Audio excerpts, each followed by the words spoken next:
성경 역사에 나오는 여러 인물들 가운데 요만큼 고난을 받은 사람이 또 누가 있겠습니까? 아니, 성경에 나오는 인물뿐만 아니라 이 세상에 사는 모든 사람들 중에 약 80억의 인구가 살다고 하는데, 그 중에 요만큼 여러분 시련을 겪었고 고난을 겪었다는 사람 만나보셨습니까? 오늘 그 욥을 한번 생각해 보려고 합니다. 목사들이 설교하기를 제일 힘들게 하는 부분이 성경 가운데 이 욥기입니다. 그래서 이 욥기는 잘 설교를 안 하려고 합니다. 왜냐하면 그 고난의 의미가 너무도 힘들고 너무도 어렵기 때문입니다. 오늘 하늘에서 천상회의가 열렸습니다. 말하자면 하나님이 앉으시고 하나님의 심부름 분들이 천사들이 거기 둘러서고 사탄도 그 회의에 참석을 했습니다. 성경에 의하면 이 세상에 일어나는 모든 사건들이 그 하늘에 있는 천상회의의 결과에 따라서 일어나는 것입니다.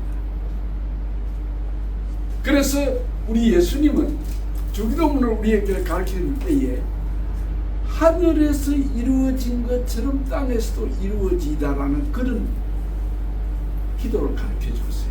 그러니까 오늘 이 욥기서를 보면 이 천상회의, 즉 하나님과 천사들과 그 사탄이 모여 있는 가운데서 회의를 해가지고 그 회의에 따라서 이 세상의 전쟁과 분쟁과 개인적인 삶의 모든 일들이 그래서 일어나는 겁니다. 근데 하나님께서 사탄에게 욥을 칭찬을 합니다.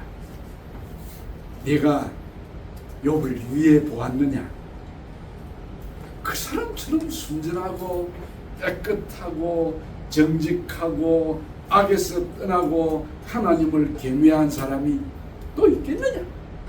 그러면서 하나님이 욥을 칭찬을 합니다. 참 부럽습니다. 우리도 이런 칭찬 좀 받아야 되지 않겠습니까? 그러니까 욥이 하나님의 말씀에 시비를 겁니다. 하나님, 무슨 소리 하십니까?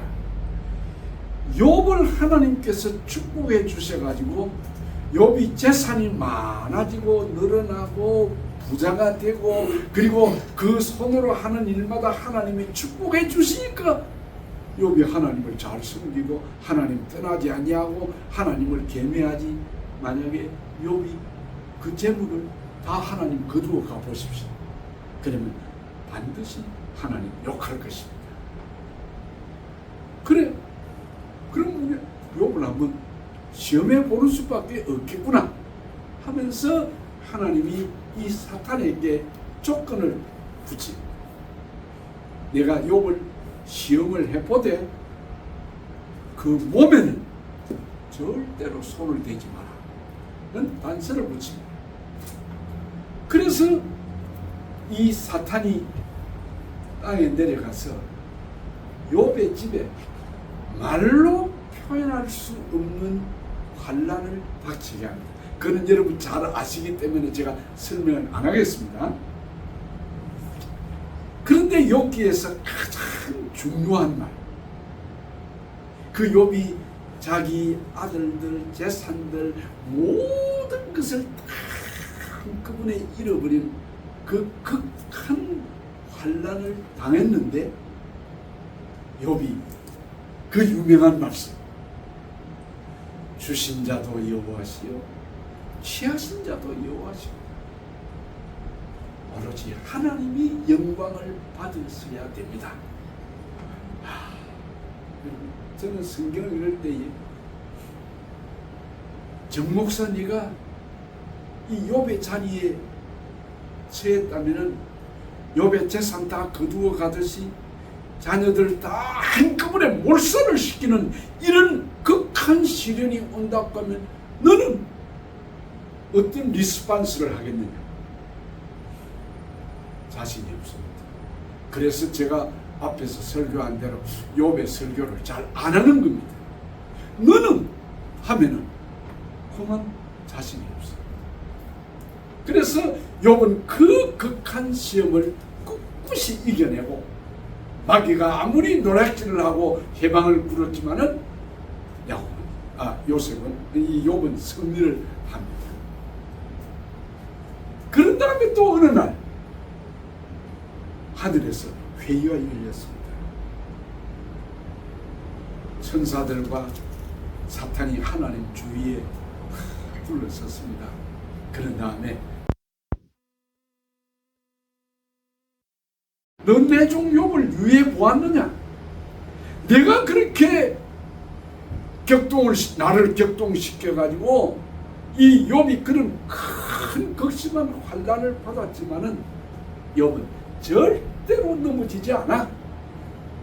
욥은 하나님을 그대로 잘 섬기고 자녀 잃고 재산 잃고 모든 걸 다 잃었지만은 믿음을 굳게 지키고 있지 않느냐. 이런 욥 같은 사람이 어디 있느냐라고 하나님이 자신만만하게 사탄 앞에서 칭찬을 합니다. 그러니까 이번에도 또다시 이 사탄이 하나님의 말씀에 태클을 겁니다. 시비를 겁니다. 하나님, 무슨 말씀하십니까? 사람은 극한 환난을 당할 때에 제일 목숨이 달려있는 거기에 두려워합니다. 즉 생명이 살고 죽는데 두려워합니다. 여기 오늘 성경은 가죽으로 그렇게 가죽이라는 이야기를 하는데 그것은 이 몸을 쳤을 때 이 몸에 병들고 고통이 올 때에 그때는 죽지 않으려고 생명을 유지하려고 그때는 분명히 하나님을 욕할 겁니다. 그러니까 하나님이 만약 욥에게 극한 시련을 줘가지고 그 생명이 위태롭게 되면은 하나님 떠날 겁니다 라고 했습니다. 그러니까 하나님께서 이번에도 자신만만하게 이 재난을 허락해 준다. 욥을 시험하는 걸 허락해 준다. 그러나 그 생명은 절대로 건드리지 마라. 여러분 여기에 무서운 하나님의 그의 백성을 사랑하는 사랑이 있습니다. 1차 시련, 2차 시련에서도 하나님이 그 고난에 조건을 붙입니다. 다음에 언제 한번 제가 설교를 할 때가 있을 겁니다만은 하나님이 우리 인간들에게 주시는 고난이 크고 정말 비참해도 하나님 딱 고난의 한계를 정했습니다. 경계를 정했습니다. 그 이상은 넘어가지 않도록 우리를 지켜주는 보호해주는 겁니다. 이 고난의 한계, 고난의 그 바운더리 너무도 중요한 의미를 우리에게 던져주고 있는데 제가 다음에 이 문제는 설명하도록 하겠습니다. 그래서 이번에는 이 사탄이 욥을 그냥 그 몸에다가 피부병을 아주 악성 피부병을 이제 주어가지고 그가 막 못 견디는 겁니다. 여러분 솔직하게 잘 아시지만은 아토피 피부염을 앓고 있는 사람들 이야기를 들으면요, 정말 기가 차는 이야기들이라. 그게 여러분 우리는 모기한테 하나 물려도 얼마나 가렵고 그냥 몸을 그냥 힘들게 움직입니까? 근데 이 지금 욥의 때는 악성 피부 그냥 병이 들어가지고 그가 제위에 앉아서 소위 기와장을 깨가지고 그걸 가지고 몸을 긁고 있을 정도의 힘든 피부병을 앓았습니다. 그 모습이 너무도 비참하고 자식들 다 잃었지요. 재산 다 잃었지요. 이번에는 이 욥이 건강 잃어버리고 제위에서 그냥 뼈만 남은 피골이 상접한 그런 모습으로 앉아있는 것을 욥의 아내가 보고서는 비웃습니다. 여보시오, 그래도 하나님 믿으랍니까? 하나님 욕하고 죽으세요. 여러분, 이 세상에서 제일 가까운 사이가 부부 사이 아닙니까? 근데 제일 여러분 여기 계신 여자분들 좀 잘 들으세요. 남자가 언제 제일 힘이 생기고 희망이 이제 그 비전이 생기고 아주 활기가 솟아나냐면 아내한테 인정받을 때, 아내가 남편을 인정해주고 칭찬해주면 그건 세상이 다 느낍니다. 그게 저도 느끼고 있으니까요. 그러니까 여러분, 부디 집에 가시면 남편은 하나님 따라가서 잘 섬기시고 부디 칭찬 많이 해주세요. 인정을 해주세요. 이 욥의 아내가 정말 어리석은 여자예요. 지혜 없는 여자, 미련한 여자예요. 그 병들어 그 피부병으로 고통을 당하고 있는 남편한테 찾아가서 여보 얼마나 힘들어, 내가 좀 긁어줄까, 그 뭘 좀 약을 발라줄까, 이렇게 좀 따뜻한 말을 했으면 얼마나 좋을까요? 그래도 당신 하나님 믿어? 하나님 욕하고 죽어, 나가 죽어. 경상도 말로 나가 뒤져. 그런데도 욥은 꼼짝 안 합니다. 하나님 이 욥을 칭찬은 그대로. 그가 이런 말합니다. 우리가 하나님께 복도 받았어요. 재앙도 받는 건 당연한 일이 아니냐. 그러면서 성경은 그 다음에 말하기를 욥이 그 입술로 하나님께 범죄하지 않았다. 다시 한번 여러분에게 묻습니다. 여러분은 욥의 입장에 서셨다고 하면 여러분은 어찌하겠습니까? 저는 이 사건 1차, 2차 욥의 이 시련을 통해서 세 가지를 오늘 간단하게 이야기를 하려고 합니다. 첫째로 우리가 여기서 볼 수 있는 것은 사탄이라는 존재의 특징입니다. 사탄은 어떤 존재냐? 예, 사탄의 존재의 특징은 하나님께 고자질하는 게 그게 사탄의 특징입니다. 그거를 성경은 회방한다고 그랬어요. 영어 성경은 accuse 한다고 그랬어요. accuse. 그러니까 사탄이 하는 일은 사람을 살리고 사람에게 희망을 주고 사람을 건강하게 하고 사람을 성공하게 만들어주는 존재가 아니고, 어쨌든 이 사탄은 인간이 잘못하고 범죄하니까 하나님께 일러 바쳐가지고 하나님 제발 좀 벌 좀 주시오, 왜 저대로 놔둡니까 하고 자꾸만 망하게 하도록, 시련에 빠지도록 그 하는 일이 사탄입니다. 오늘 여기 보십시오. 가만히 있는 이 욥을 회방을 시켜가지고, 그가 이처럼 극한 고난을 만든 것이 사탄이 아니잖아. 사탄은 시험하는 자입니다. 참소하는 자입니다. 사탄은 하나님과 인간 사이를 분리시키는 것입니다. 하나님이 주신 복을 빼앗아가고 그 몸에 병들게 하고 이렇게 해가지고 하나님을 원망하게 하고 하나님 사이를 끊어놓는 그런 이간질하는 것이 그게 사탄의 특징입니다. 여러분 여러 가지로 성경에 그 사탄에 대해서 언급하지만은 제가 요렇게만 설명을 하겠습니다. 결론적으로 사탄이 어떤 존재냐? 사촌이 논밭 사면 뭐하다고요? 배 아프다고 그러죠. 사촌이 잘되고 성공하고 논밭 사면 배 아픈 그 형이 사탄입니다. 여러분, 남 시기하고 질투하고 남 잘되는 거 못 봐주는 거, 그게 사탄이 역사하는 거예요.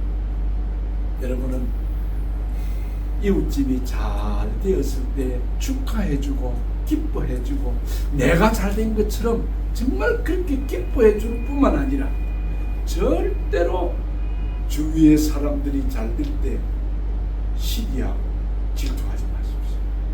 그게 사탄의 자식들이 그렇게 합니다. 두 번째로 우리는 이 하나님과 사탄의 대화 속에서 어떤 메시지를 우리가 여기서 발견할 수 있느냐 하면은, 독일의 유명한 그 신학자요 철학자 가운데 한 사람이었던 에릭 프롬이라는 사람이 있습니다. 이 에릭 프롬이라는 사람이 유명한 책을 썼습니다. 그 책에서 소유냐 존재냐, to have or to be 라는 책을 썼습니다.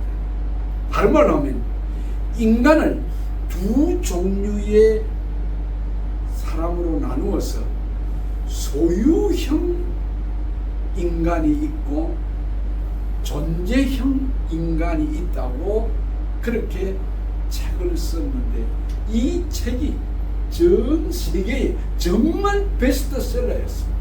우리가 신학교 다닐 때에 이 에릭 프롬이 이 책을 썼는데, 그때 그 책은 아마 안 읽어본 사람이 없을 겁니다.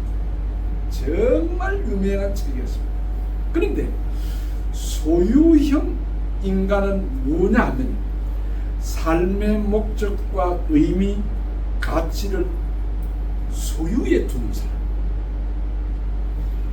이런 사람은 무엇이든지 가지려고 하는, 돈 벌어서 성공하고 자기 이름에 그 붙이는 소유형의 목적을 두고 사는 사람.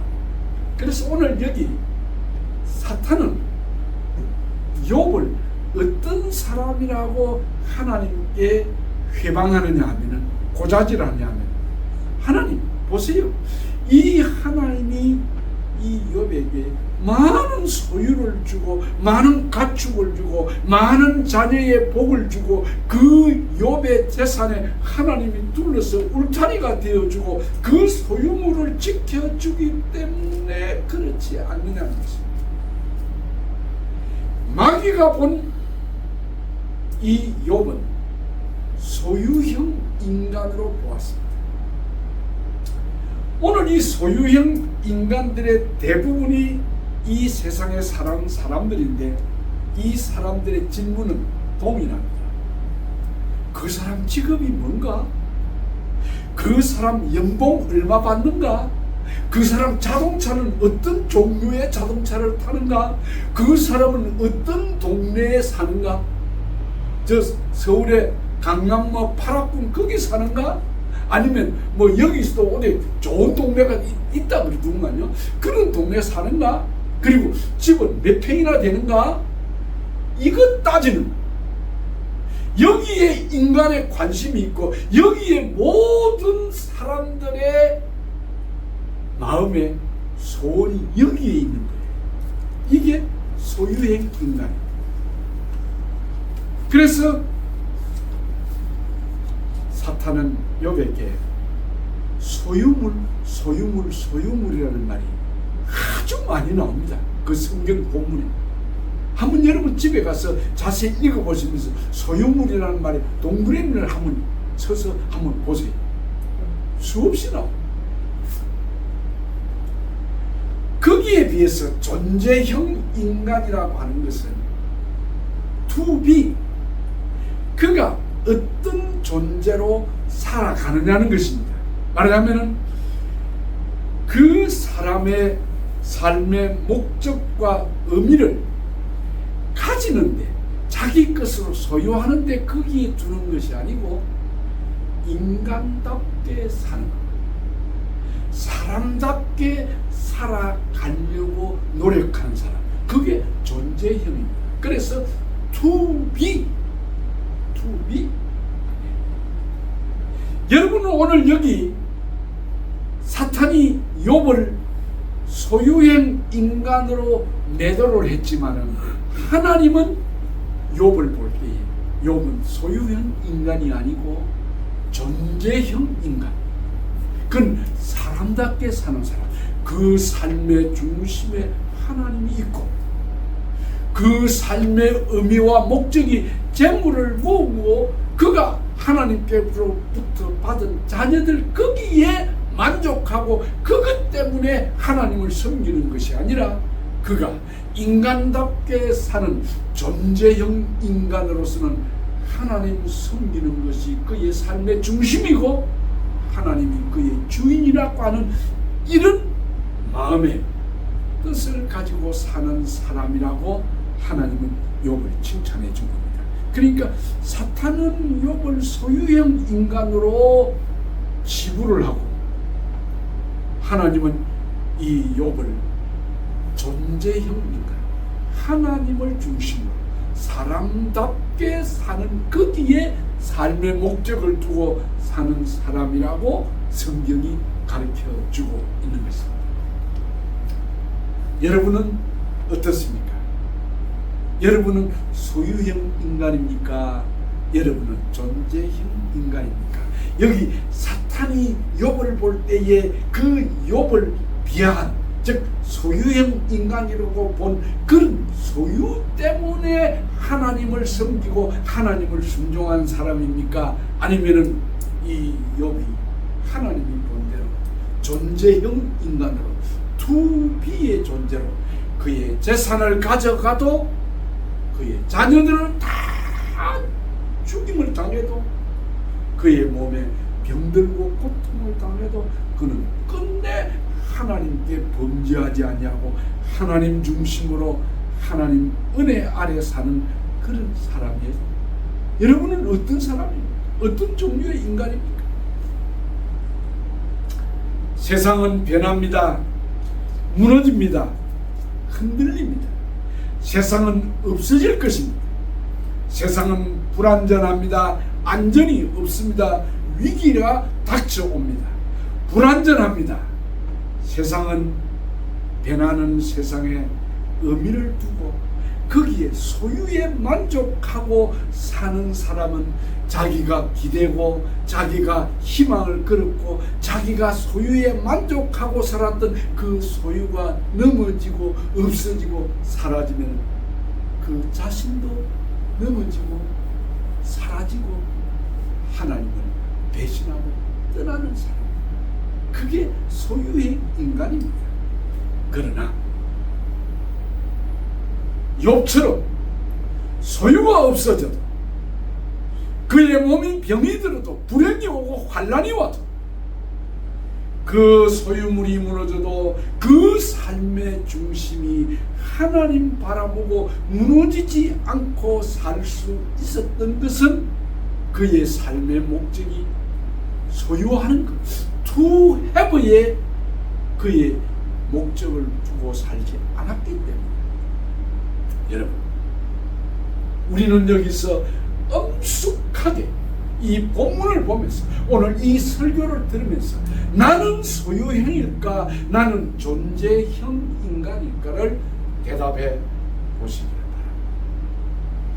마지막 세 번째로, 그러면 욥은 1차, 2차 우리가 욥기 본문 1장, 2장을 읽었는데 이 욥은 이 극한 상황을 어떻게 이겨낼 수 있었을까? 또 한 번 여러분 묻습니다.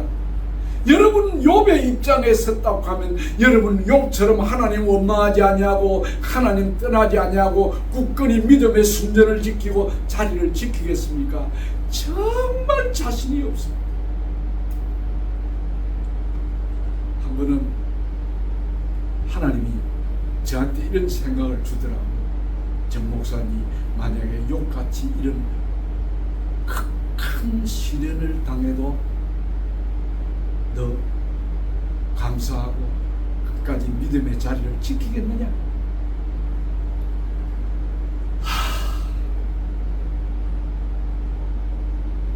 여러분은 어떻습니까? 하나님 솔직히 이런 고난이 없고 이런 시련이 없이 그냥 이대로 살다가 주님 앞에 갔으면 좋겠으면 그게 솔직한 심정 아닙니까? 그런데 욥은 이 시련을, 이 고난을 어떻게 이겼을까요? 욥이 자기 힘으로, 자기 능력으로, 자기의 지식으로, 경험으로 이 시련을 이겼다고 생각하십니까? 천만의 말씀이에요. 우리는 성경을 보아야 됩니다. 욥이 이 시련을 이길 수 있는 힘이 있던 것은 하나님이 그를 지켜줍니다. 제가 앞서도 이야기했지만 고난에는, 시련에는 한계를 정해 있습니다. 경계가 있습니다. 절대로 그 고난은 성경이 고린도전서 12장에 말씀한 대로 하나님이 우리에게 감당치 못할 시험은 주시지 않습니다. 그리고 우리가 고난을 당할 때에 반드시 피할 길을 주십니다. 제가 여기 미국 와서 공부할 때에 조직신학을 가는 교수님 한 분이 강의실에 들어와서 이 고린도 전서 12장에 나오는 이 말씀을 가지고 하나님이 우리에게 감당할 수 없는 시험은 안 주시고 시험 당할 때에 피할 길을 주신다고 하는 이 말씀을 설교를 하시면서 그 피할 길을 주신다고 하는 그 피할 길이 예수 그리스도라는 것입니다. 저는 그 설교에 얼마나 은혜가 되든지 그렇습니다. 예수 그리스도는 자신이 말하기를 나는 길이요 진리요 생명이라고 말했습니다. 피할 길을 주시는 하나님, 그 피할 길이 예수 그리스도라 그 말입니다. 예수 그리스도가 우리의 고난을 이길 수 있는, 고난을 피해갈 수 있는 길입니다. 일본 속담에서도 이야기하기를 끝나지 않는 소낙비는 없다 그랬습니다. 반드시 장마는 끝이 나고 비는 그친다는 거지. 여러분, 극한 시련이 있습니까? 가정에 문제가 있습니까? 자녀들의 문제가 있습니까? 부부간에 문제가 있습니까? 아니면 여러분 사업에 문제가 있습니까? 건강에 문제가 있습니까? 그 시련과 고난도 끝이 날 때가 있습니다. 하나님이 절대로 버리지 않습니다. 오늘 이 욥에게 사탄에게 당부하기를 욥의 몸에는 손대지 마라. 욥의 몸에는 손대지 못하는 거죠. 욥의 생명은 건드리지 마라 하면은 아무리 사탄이 강해도 욥의 생명을 건드리지 않았던 것처럼, 여러분, 하나님은 우리가 고난을 당할 때에 피할 길도 주시고 우리가 감당할 수 없는 시험은 주시지 않는 것입니다. 그래서 사도 요한은 요한 1서 5장 18절에 이런 말을 했습니다. 하나님으로부터 난 자는 다 범죄하지 아니하는 줄을 우리가 안다. 하나님으로부터 나신 자가 그를 지키심으로 악한 자가 그를 만지지도 못한다고 했습니다. 여러분, 오해는 하지 마십시오. 우리가 죄를 안 짓는 게 아닙니다. 여기 하나님께로 난 자는 다 범죄치 않는다고 했는데 이 말은 하나님의 자녀들은 절대로 고의적으로 죄를 짓지 않아요. 우리가 약해서, 우리 의지가 약해서, 우리 육신적인 이 참 본성이 약해가지고 죄를 짓는 거지, 하나님을 배신하고 하나님을 배반하고 하나님을 떠나는 일은 없다고 하면 왜 그러느냐? 요한은 분명히 자신 있게 이야기하기를 하나님으로부터 나신 자가 지켜주기 때문에. 여기 하나님으로부터 나신 자가 누구입니까? 예수 그리스도입니다. 예수가 우리를 지켜주시기 때문에. 한 걸음 더 나가서 사도 바울은 로마서 8장에 그는 자신만만한 승리의 선포를 합니다. 만일 하나님이 우리를 위하시면 누가 우리를 대적하겠느냐? 누가 우리를 어게인스트 하겠느냐? 누가 감히 하나님의 택하신 자를 송사하겠느냐? 영어로 charge against라고 했더라고요. 예, 법에 가서 고소를 하는 그런 일을 말하는 거죠. 누가 우리를 정죄하겠느냐? 누가 우리를 하나님 앞에 고자질하겠느냐? 컨뎀하겠느냐? 저주하겠느냐? 그 말이죠. 누가 우리를 그리스도의 사랑에서 끊겠느냐? 하나님과 우리 사이를 separate, 분리시켜 놓겠느냐? 바울은 이어서 말하기를 이 모든 일에 우리를 사랑하시는 이로 말미암아 우리가, 그 다음 말이 너무도 멋있습니다. 우리가 넉넉히 이기는 일, 넉넉히 이기는 일. 왜냐? 하나님의 아들이 우리를 지켜주시고 하나님의 우리와 함께함으로 우리는 넉넉히 이길 수 있다. 우리는 enough, 아주 능력이 충분하다는. 왜냐? 우리는 약합니다. 우리는 넘어지고 우리는 죄를 지을 수밖에 없는 연약한 존재지만 하나님은 그의 자녀를 생명싸개 속에 싸서 우리를 지켜주신다. 그래서 하나님의 자녀는 망하지 않았습니다. 시련은 있어도 실패는 있어도 저주는 없는 것이 하나님의 자녀의 특징입니다. 한마디만 제가 성경 말씀을 읽고 이 설교를 마치겠습니다. 하박국 선지자가 하박국 3장 17절에 이런 말을 했습니다. 하박국서가 전체가 3장인데 하박국이 처음에는 하나님 앞에 하나님을 향하여 막 그냥 대듭니다. 불평 불만을 내놓고 그 신학적으로 말하면 하나님을 탄원합니다. 하나님 앞에 그냥 여러 가지로 그냥 그 족분을 걸면서 원망하는 말을 합니다. 그러다가 나중에는 3장 마지막 부분에 가면 이 하박국이 감사를 합니다. 하나님이 그를 가르쳐준 그 은혜에 대해서 깨닫고 감사를 하는데, 그래서 그는 이런 고백을 합니다.